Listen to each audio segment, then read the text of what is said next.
Hello student, welcome back to my YouTube channel Pramod science classes. Student, इस video में हम सब क्लास 12 के जितने विद्यार्थी 18 फरवरी को साहित्यिक हिंदी का पेपर देने वाले हैं, उनके लिए हम एक साहित्यिक हिंदी का बहुत ही इंपॉर्टेंट वायरल पेपर लेकर आए हुए हैं। प्यारे बच्चों, इस वीडियो को शुरू से अंत तक जरूर देखिएगा। यदि आप चैनल पर नए हैं तो चैनल को सब्सक्राइब जरूर कर लीजिएगा। प्यारे बच्चों, यदि आप इस वीडियो को शुरू से अंत तक जरूर देखते हैं तो मैं इस बात की गारंटी करता हूं कि आप साहित्यिक हिंदी में बहुत ही अच्छा स्कोर करेंगे। आप अभी तक कुछ भी नहीं पढ़े हैं, लेकिन ये इस पेपर को यदि आप हल कर लेते हैं तो मैं इस बात की गारंटी करता हूं कि आप साहित्यिक हिंदी में बहुत अच्छा मार्क्स लाएंगे। तो वीडियो को शुरू से अंत तक जरूर देखिएगा। प्यारे बच्चों, इसी वीडियो में हम इस पेपर को पूरा हल करने वाले हैं। तो देखिए, साहित्यिक हिंदी का पेपर 2026 का है। पूर्णांक प्यारे बच्चों जो आप सभी का होने वाला है 100 नंबर का आप सभी का पूर्णांक होने वाला है। ठीक है, बात करें आप सभी को बोर्ड एग्जाम में कितना समय मिलेगा, तो आप सभी को 3 घंटे 15 मिनट मिलने वाला है समय। ठीक है, आइए यहाँ पर निर्देश थोड़ा पढ़ लेते हैं। निर्देश क्या है? निर्देश कह रहा है कि प्रारंभ की 15 मिनट परीक्षार्थियों को प्रश्न पत्र पढ़ने के लिए निर्धारित है। ठीक है, दूसरा निर्देश कह रहा है कि इस प्रश्न पत्र में 2 खंड है, यानी खंड क और खंड ख है। दोनों खंडों के सभी प्रश्नों का उत्तर देना अनिवार्य है। यानी मेरे प्यारे बच्चों, खंड ख और खंड क में जितने भी क्वेश्चन हैं उनका सभी क्वेश्चनों का आंसर देना आप सभी को आवश्यक है। ठीक है, आइए यहाँ पर हम खंड क के क्वेश्चंस को हल करते हैं। यहाँ पर देखिए, आपका सभी का खंड क स्टार्ट होता है। खंड ख में पहला क्वेश्चन है आप सभी का कि बालकृष्ण भट्ट द्वारा संपादित पत्रिका कौन सा है। मेरे प्यारे बच्चों, पत्रिका पर आप सभी के बोर्ड एग्जाम में हर साल क्वेश्चन आता है। ठीक है, तो यहाँ पर पूछ रहा है कि बालकृष्ण भट्ट द्वारा संपादित पत्रिका कौन सा है। तो हिंदी प्रदीप जो है मेरे प्यारे बच्चों किसकी रचना है? बालकृष्ण भट्ट द्वारा रचित क्या है? पत्रिका है। ठीक है, अगला यहाँ पर क्वेश्चन कर रहा है ख वाला कि साहित्य संदेश के संपादक कौन है। तो मेरे प्यारे बच्चों, जो साहित्य संदेश है यह महावीर प्रसाद द्विवेदी का एक पत्रिका है। ठीक है, ये यहाँ पर भी मेरे प्यारे बच्चों देखिए पत्रिका के रूप में दिया गया है। तो इसी के साहित्य संदेश पत्रिका के लेखक कौन है? तो महावीर प्रसाद द्विवेदी जी हैं। ठीक है, पत्रिका पर आप सभी के बोर्ड एग्जाम में हर साल क्वेश्चन आते हैं। यहाँ पर ग वाला क्वेश्चन है, कह रहा है कि कन्हैया लाल मिश्र प्रभाकर की रचना नहीं है। ठीक है, तो बात करते हैं आकाश के तारे, माटी हो गई सोना, भूले बिसरे चेहरे। प्यारे बच्चों, ये तीनों क्वेश्चन कन्हैया लाल मिश्र प्रभाकर का है। लेकिन ये जो तीसरा क्वेश्चन है मेरे प्यारे बच्चों, ऑप्शन मुक्तिबोध है, ये गजानंद माधव मुक्तिबोध की रचना है। ठीक है, तो ये इसमें से जो राइट आंसर है मेरे प्यारे बच्चों वो कौन सी है? मुक्तिबोध कन्हैया लाल मिश्र प्रभाकर की रचना नहीं है। अगला क्वेश्चन है यहाँ पर घ वाला कि बादल की मृत्यु एकांकी किसकी है। तो मेरे प्यारे बच्चों, एकांकी का सम्राट कहे जाने वाले राम कुमार वर्मा का ये रचना है। बादल की मृत्यु एकांकी किसकी है? तो राम कुमार वर्मा की। राम कुमार वर्मा को एक क्वेश्चन बनता है कि एकांकी सम्राट किसे कहा जाता है? तो राम कुमार वर्मा को कहा जाता है। ठीक है, अंग वाला यहाँ पर क्वेश्चन है कि उपन्यास विधा पर आधारित रचना कौन सा है। ऑप्शन है स्कंदगुप्त, निर्मला, अशोक के फूल, चिंतामणि। मेरे प्यारे बच्चों, स्कंदगुप्त जो शंकर प्रसाद का नाटक है, अशोक हजारी प्रसाद द्विवेदी का निबंध है, चिंतामणि जो है मेरे प्यारे बच्चों ये क्या है? ये भी क्या है? निबंध है। चिंतामणि आचार्य रामचंद्र शुक्ल का निबंध है। लेकिन इसमें से जो है मेरे प्यारे बच्चों जो निर्मला है ये एक प्रकार का मुंशी प्रेमचंद्र जी का उपन्यास है। तो वही पूछ रहा है कि उपन्यास विधा पर आधारित कौन सी रचना है। तो निर्मला एक प्रकार की क्या है? उपन्यास है। किसका है? तो मुंशी प्रेमचंद्र जी का उपन्यास है। यहाँ पर दूसरा का वाला क्वेश्चन करा है कि निम्नलिखित में से ज्ञानश्रेयी शाखा का कवि नहीं है। तो यहाँ पर देखिए, जो गोस्वामी तुलसीदास हैं ये ज्ञानश्रेयी शाखा के कवि नहीं है, एक भक्ति शाखा के कवि हैं। किस शाखा के? भक्ति शाखा के। ठीक है, भक्ति शाखा में जो तुलसीदास है वो राम जी के रामचरितमानस का वर्णन किया है। ठीक है, अगला क्वेश्चन यहाँ पर है कि निज भाषा उन्नत है, सब उन्नत को मूल, उक्ति के लेखक कौन है। यानी इस पंक्ति के लेखक कौन है? तो इस पंक्ति को जो लेखक है मेरे प्यारे बच्चों वो कौन है? भारतेंदु हरिश्चंद्र है। ठीक है, सारे क्वेश्चन बोर्ड एग्जाम के लिए बहुत ही इंपॉर्टेंट है। मेरे प्यारे बच्चों, वीडियो को स्किप मत कीजिएगा, शुरू से अंत तक जरूर देखिएगा। अब यहाँ पर देखिए, ग वाला क्वेश्चन है यहाँ पर जयशंकर प्रसाद जी की रचना कौन सा है। तो यहाँ पर पहला क्वेश्चन ऑप्शन है प्रिय प्रवास, दूसरा है दीपशिखा, तीसरा है लोकायतन और चौथा है मेरे प्यारे बच्चों चित्राधार। तो बात करूँ मेरे प्यारे बच्चों, यहाँ पर जो पहला है ऑप्शन प्रिय प्रवास ये अयोध्या सिंह उपाध्याय हरिओत का है, दीपशिखा मेरे प्यारे बच्चों महादेवी वर्मा का है, लोकायतन सुमित्रा नंदन पंत का है। लेकिन यहाँ पर जो चित्राधार है मेरे प्यारे बच्चों ये जयशंकर प्रसाद जी की रचना है। ठीक है, तो ऑप्शन नंबर चौथा क्या है? राइट है। यहाँ पर घ वाला क्वेश्चन है कराए केदारनाथ अग्रवाल किस काव्यधारा के कवि है। तो मेरे प्यारे बच्चों, केदारनाथ अग्रवाल प्रगतिवादी युग की काव्यधारा के कवि हैं। ठीक है, सारे क्वेश्चन को आप सब ध्यान और इसको क्या करने के आप सब अपने कॉपी में इसको नोट डाउन करते चलना है। ठीक है, यहाँ पर अंग वाला क्वेश्चन है कि रसा किसका उपनाम है। तो मेरे प्यारे बच्चों, माखनलाल चतुर्वेदी का रसा क्या है? उपनाम है। ठीक है, यानी दूसरा नाम को हम लोग क्या कहते हैं? उपनाम कहते हैं। तो माखनलाल चतुर्वेदी को हम लोग रसा के नाम से भी जानते हैं। यहाँ पर तीसरा क्वेश्चन जो आप सभी का होता है, यहाँ से गद्यांश पर आधारित होता है। तीसरा क्वेश्चन करा है कि निम्नलिखित गद्यांश पर आधारित प्रश्नों के उत्तर दीजिए। मेरे प्यारे बच्चों, आप सभी को 2 गद्यांश दिया जाता है और उसमें 5 क्वेश्चन होते हैं, ठीक है। प्रत्येक क्वेश्चन 2 नंबर का होता है, यानी पूरा गद्यांश आप सभी का 10 नंबर का होने वाला है, ठीक है। यहाँ पर गद्यांश पहला क्या करा है कि साहित्य, कला, नृत्य, गीत, आमोद प्रमोद अनेक रूपों में राष्ट्रीय जन अपने अपने मानसिक भावों को प्रकट करते हैं। आत्मा जो विश्वव्यापी आनंद भाव है वह इन विविध रूपों का साकार होता है। यद्यप बाह्य रूप से दृष्टि से संस्कृत के ये बाहरी लक्षण अनेक दिखाई पड़ते हैं, किंतु आंतरिक आनंद की दृष्टि से उनमें एक शुद्धता है जो व्यक्ति सहृदय है, वह प्रत्येक संस्कृति का आनंद है, ठीक है। तो इस प्रकार से गद्यांश दिया गया है। देखिए यहाँ पर आप सभी को जो मेरे प्यारे बच्चों 5 क्वेश्चन दिया गया है। पहला क्वेश्चन यहाँ पर कह रहा है कि उपर्युक्त गद्यांश के पाठ और लेखक का नाम लिखिए। तो इस गद्यांश का जो पाठ का नाम क्या है और लेखक का नाम क्या है? तो मेरे प्यारे बच्चों ये जो गद्यांश है मेरे प्यारे बच्चों, आप सभी का जो पहला चैप्टर है राष्ट्र का स्वरूप और जिसके लेखक वासुदेव शरण अग्रवाल जी हैं, वो वहाँ से लिया गया है, ठीक है। तो इसका जो आंसर हो जाएगा, पाठ का नाम क्या है राष्ट्र का स्वरूप और लेखक का नाम क्या है वासुदेव शरण अग्रवाल, ठीक है। दूसरा क्वेश्चन इसी में है, कह रहा है कि रेखांकित अंश की व्याख्या कीजिए। इस गद्यांश में मेरे प्यारे बच्चों जितने भी वाक्य के नीचे अंडरलाइन किया गया है, देखिए यहाँ से यहाँ तक अंडरलाइन किया गया है, इसी को रेखांकित अंश कहते हैं। इसी को आप अपने शब्दों में क्या करेंगे, व्याख्या कर देंगे, ठीक है। तीसरा क्वेश्चन यहाँ पर कह रहा है कि किन रूपों में राष्ट्रीय जन अपने अपने मानसिक भावों को प्रकट करते हैं। तो इसका आंसर यहाँ पर देखिए मेरे प्यारे बच्चों, यहाँ लिखा हुआ है कि साहित्य, कला, नृत्य, गीत, आमोद प्रमोद अनेक रूपों में राष्ट्रीय जन अपने अपने मानसिक भाव को प्रकट करते हैं। इसका आंसर यहाँ से होगा। सारे क्वेश्चन बहुत ही ईजी होते हैं गद्यांश का, आप सब इसे आसानी से क्या करेंगे मेरे प्यारे बच्चों, हल कर सकते हैं, ठीक है। अब देखिए यहाँ पर अथवा में भी दिया गया है, सेम उसी तरह जिस तरीके से मैंने पहले को बताया है, सेम उसी तरह आप सभी को यहाँ पर पाठ का नाम, शीर्षक का नाम लिखना है, ठीक है। अब यहाँ पर आप सभी का जो पद्यांश होता है, पद्यांश भी मेरे प्यारे बच्चों सेम टू सेम गद्यांश की तरह होता है और सेम क्वेश्चन उसी के जैसे इसमें भी 5 क्वेश्चन होते हैं और ये भी गद्यांश आप सभी का 10 नंबर का होता है।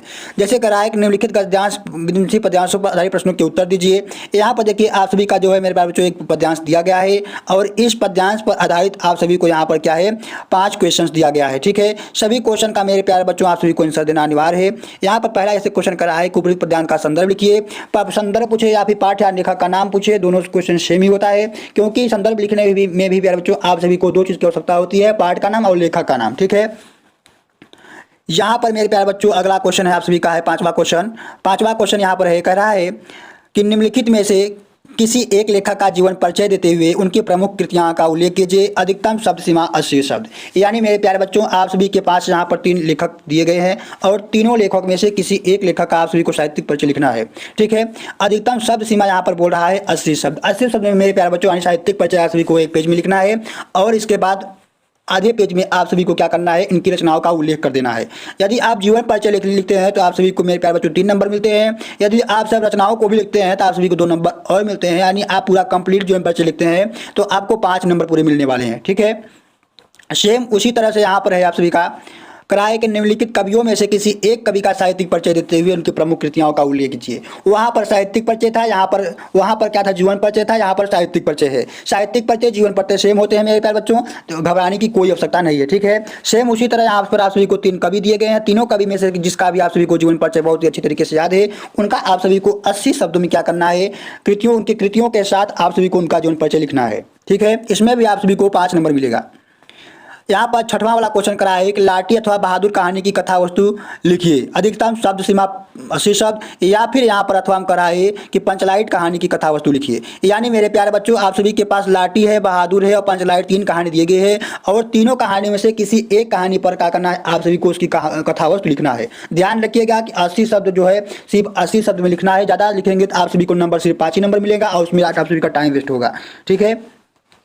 यहाँ पर 7वां क्वेश्चन कह रहा है कि स्वपथित खंडकाव्य के आधार पर किसी एक खंडकाव्य का प्रश्न का उत्तर दीजिए। अधिकतम शब्द सीमा 80 शब्द है। यानी आप सभी के इलाके में जो भी मेरे प्यारे बच्चों खंडकाव्य चलता है उसी का आप सभी को क्या करना है, आंसर देना है। कौन सा खंडकाव्य किस जिले में चलता है, इस पर मैंने एक शॉर्ट वीडियो बना दिया है, जिसका वीडियो हमारे इसी चैनल पर बना हुआ है। वहाँ से जाकर आप पता कर सकते हैं कि आपके इलाके में, आपके जिले में कौन सा खंडकाव्य चलता है, ठीक है। वहाँ से खंडकाव्य को आप सभी को तैयार कर लेना है। यहाँ पर खंड ख स्टार्ट होता है। खंड ख में यहाँ पर 8वां क्वेश्चन है, कराए निम्नलिखित संस्कृत गद्यांशों में से किसी एक का संदर्भ सहित हिंदी में अनुवाद कीजिए। यानी मेरे प्यारे बच्चों, आप सभी के पास यहाँ पर 2 संस्कृत गद्यांश दिया गया है, दोनों में से किसी एक का आप सभी को संदर्भ भी लिखना है और हिंदी में अनुवाद भी लिखना है। बहुत अच्छे घबराते हैं कि सर इसमें लेखक का नाम नहीं दिया जाता है तो हम लोग कैसे लिखे संदर्भ। मेरे प्यारे बच्चों, आप सभी को सिर्फ पाठ का नाम ही पता कर लेना है और पाठ का नाम ही डाल देना है संदर्भ में, ठीक है। पाठ का नाम ही डालकर आप सभी को संदर्भ लिख देना है। अनिवार्य संस्कृत में जो होते हैं मेरे प्यारे बच्चों, वह उसका लेखक नहीं दिया होता है, ठीक है। तो यहाँ पर देखिए गद्यांश थोड़ा पढ़ते हैं हम लोग। क्या कर रहा है कि संस्कृत साहित्य सरसम व्याकरणम च सुनिष्टम तस्य गद्य पद्य चललित्यम भावो वर्धनम सामर्थ्यम अदित्यम श्रुतिमाध्य वर्तते। मेरे प्यारे बच्चों, इस पर आप सभी को क्या करना है, इसका हिंदी में अनुवाद कर देना है। और बात करें इसके किस पाठ से लिया गया है, तो संस्कृत भाषा या महत्वम आप सभी का जो दूसरा पाठ है उसी पाठ से आप सभी का गद्यांश लिया गया है। तो ठीक है, तो संदर्भ लिखेंगे, कैसे लिखना है, लिखेंगे कि प्रस्तुत संस्कृत गद्यांश हमारी पाठ पुस्तक हिंदी के संस्कृत खंड में संस्कृत भाषा या महत्वम पाठ से लिया गया है, ठीक है। इस तरीके से इसका सभी को गद्यांश लिख देना है। सेम इसी तरह आप सभी के पास यहाँ पर खंड ख वाला क्वेश्चन क्या रहा है कि निम्नलिखित संस्कृत श्लोक में से किसी एक का संदर्भ सहित हिंदी में अनुवाद कीजिए। मेरे प्यारे बच्चों, आप सभी के पास यहाँ पर एक संस्कृत श्लोक दिया गया है और यहाँ पर भी अथवा में एक और श्लोक दिया गया है और कह रहा है यहाँ पर कि दोनों में से किसी एक का आप सभी को संस्कृत संदर्भ लिखना है और हिंदी में अनुवाद करना है, ठीक है। जैसे यहाँ पर अथवा में जो है क्या कर रहा है कि उदेत सविता ताम अस्त्राम एवा अस्तमेत च संपत्तौ च विपत्तौ च महाकाम एक रूप था। तो इसका अगर आप सभी हिंदी में बात करेंगे, उदिता माने उदित होते समय, सविता माने सूर्य, ताम्र अस्तान माने लाल होता है, एव माने ही, अस्तमेत माने अस्त होने के समय, यानी सूर्य उदित होने के समय भी लाल होता है। और क्या होता है कि अस्त यानी अस्त होते समय भी क्या होता है, सूर्य लाल ही होता है। महताम एक रूपता मतलब कि महान लोग, सेम उसी प्रकार मेरे प्यारे बच्चों संपत्तों माने सुख में, विपत्तों माने दुख में, यानी सुख और दुख में महान लोग सेम इसी तरह एक रूप होते हैं, ठीक है। तो इस तरीके से आप सभी को इसका क्या करना है, हिंदी में अनुवाद करना है। बात करें 21 पाठ से लिया गया है तो सुभाषित रत्नान आप सभी का जो चैप्टर है अनिवार्य संस्कृत में, वहाँ से श्लोक लिया गया है, ठीक है। यहाँ पर आप सभी का 9वां क्वेश्चन करा है, एक निम्नलिखित प्रश्नों में से किसी 2 प्रश्न का संस्कृत में उत्तर दीजिए। मेरे प्यारे बच्चों, आप सभी के पास यहाँ पर 4 क्वेश्चंस दिया गया है। 4 क्वेश्चंस में से किसी 2 क्वेश्चंस का आप सभी को संस्कृत में ही उत्तर देना है, ठीक है। यहाँ पर 10वां क्वेश्चन स्टार्ट होता है रस छंद अलंकार से। तो 10वां क्वेश्चन कह रहा है कि वीर रस अथवा करुण रस के स्थायी भाव के साथ उसकी परिभाषा और उदाहरण लिखिए। मेरे प्यारे बच्चों, रस छंद अलंकार पर मैंने वीडियो बना दिया है, वहां से जाकर सिर्फ एक वीडियो 10 मिनट की देखिए, उसमें आप सभी का 6 नंबर पक्का हो जाने वाला। जितने भी रस हैं, जितने भी छंद है, अलंकार है, सब मैंने एक ही वीडियो में बता रखा है, ठीक है। जैसे यहाँ पर देखिए ख वाला करा है कि अनुप्रास अलंकार अथवा रूपक अलंकार का लक्षण यानी परिभाषा और उदाहरण सहित लिखिए, ठीक है। सेम उसी तरीके से मेरे प्यारे बच्चों यहाँ पर आप सभी को छंद है कहा है कि दोहा अथवा सोरठा छंद का लक्षण एवं उदाहरण लिखिए। और लक्षण का मतलब होता है परिभाषा, ठीक है। अब यहाँ पर 11वां क्वेश्चन है। 11वां क्वेश्चन कह रहा है कि निम्नलिखित में से किसी एक विषय पर निबंध लिखिए। यहाँ पर आप सभी के पास 4 ऑप्शन है, 4 निबंध दिए गए हैं। चारों में से किसी एक पर आप सभी को क्या करना है, निबंध लिखना है। सबसे ज़्यादा नंबर मेरे प्यारे बच्चों आप सभी को इसमें मिलता है। 2+7 लिखा है। 2+7 का कुछ मतलब है, 2 नंबर कम मिलेगा जब मेरे प्यारे बच्चों आप इस निबंध का रूपरेखा बनाएंगे। रूपरेखा यदि आप रूपरेखा लिखते हैं 2 नंबर मिल जाता है। रूपरेखा के साथ यदि आप पूरा निबंध लिखते हैं तो साथ में 9 नंबर मिल जाता है, ठीक है। 12वां क्वेश्चन आप सभी का ग्रामर से है, यानी संधि से है। 12वां क्वेश्चन कह रहा है कि पुनारमते का संधि विच्छेद होगा। तो मेरे प्यारे बच्चों इसका जो सही संधि विच्छेद है पुनार धन मति होगा, ठीक है। ऑप्शन नंबर घ इज द राइट आंसर। दूसरा क्वेश्चन यहाँ पर है कह प्लस चित का संधि रूप कौन सा होगा। तो मेरे प्यारे बच्चों इसका जो सही आंसर है कह मतलब कि, तो इसका जो सही आंसर है मेरे प्यारे बच्चों ऑप्शन नंबर 1 कश्चित होगा, ठीक है। क्या है, कश्चित इसका संधि होगा। यहाँ पर तीसरा है कि वृद्ध का संधि विच्छेद कौन सा होगा। तो वृद्धा का जो संधि विच्छेद है मेरे प्यारे बच्चों को कौन सा है, ऑप्शन नंबर ख री धन द, ठीक है। इस तरीके से आप सभी को इसका आंसर करना है, ठीक है। यहाँ पर ख वाला क्वेश्चन करा है कि महाजन में समास कौन सा है। तो इसमें देखिए यदि आप महाजन का संधि विच्छेद करते हैं तो इसका आता है महाधन जन, ठीक है। महाधन जन, तो महा का मतलब होता है महान, जन का मतलब लोग होता है लोग, तो महान लोग, ठीक है। तो इसमें देखिए महा जो है मेरे प्यारे बच्चों गुण को बता रहा है। तो जिसमें गुण रूपरेखा में मेरे प्यारे बच्चों मिलता है, बताया जाता है उसमें कौन सा समास होता है। तो उसमें कर्मधारय समास होता है। कौन सा समास, कर्मधारय समास होता है, ठीक है। यहाँ पर दूसरा है कि शीतोष्णम में समास है। तो मेरे प्यारे बच्चों इसका देखिए पहला शब्द अव्यय है, ठीक है, शीतो। तो मेरे प्यारे बच्चों इसका जो अभ्यास होगा वो कौन समास जो होगा वो कौन सा अव्ययी भाव समास है, ठीक है। अगला 13वां क्वेश्चन यहाँ पर कह रहा है कि धीमती शब्द में प्रत्यय कौन सा है। प्रत्यय उपसर्ग मेरे प्यारे बच्चों आप सभी को तैयार कर लेना है, ठीक है। धीमती में कौन सा है, तो मेरे प्यारे बच्चों धीमती में त्व क्या है, प्रत्यय लगा हुआ है। दूसरा है यहाँ पर कि प्रभुत्वम शब्द में प्रत्यय कौन सा है, तो प्रभुत्वम में मेरे प्यारे बच्चों यहाँ पर त्व क्या है, एक क्या है, प्रत्यय लगा हुआ है प्रभुत्वम में। अब यहाँ पर ख वाला क्वेश्चन है कि रेखांकित पदों में से किसी एक पद में विभक्ति संबंधित नियम का उल्लेख कीजिए। 3 क्वेश्चन आप सभी का है और तीनों क्वेश्चन का आप सभी का विभक्ति और उससे संबंधित नियम का क्या करना है, उल्लेख करना है, ठीक है। यहाँ पर आप सभी का लास्ट क्वेश्चन है मेरे प्यारे बच्चों, कह रहा है कि पेयजल अधिकारी को पत्र लिखिए जिसमें अनिवार्य रूप से जल प्राप्ति की शिकायत की गई हो, ठीक है। या फिर अथवा में कह रहा है अथवा में कि आपकी कक्षा में एक नए अध्यापक पढ़ाने आए हैं जो बहुत ही अच्छा पढ़ाते हैं। अनेक उनके विषय में परिचयात्मक सूचना देते हुए अपने मित्र को 100 से 80 से 100 शब्दों में एक पत्र लिखना है। तो आप सभी के पास दो आप सभी को लेटर दिए जाएंगे, दोनों में से जो आप सभी को अच्छे तरीके से आ रहा हो उसको आप सभी को हल करना है, ठीक है। तो इस तरीके से मेरे प्यारे बच्चों मैंने पूरे पेपर को हल करा दिया। यदि आप चाहते हैं कि मैं इसका PDF डाउनलोड कर लूँ तो इसका PDF मेरे टेलीग्राम चैनल पर मिल जाएगा। मेरे टेलीग्राम चैनल का लिंक इसी वीडियो के डिस्क्रिप्शन बॉक्स में है, वहाँ से जाइए, टेलीग्राम को ज्वाइन कीजिए और वहाँ पर मैंने इस पेपर को अपलोड कर दिया है और वहाँ पर जाकर इस पेपर का PDF डाउनलोड करके और अपने इस पेपर को बहुत ही अच्छी तरीके से हल कर सकते हैं। तो मेरे प्यारे बच्चों मिलता हूँ अगली वीडियो में एक नए टॉपिक के साथ। धन्यवाद।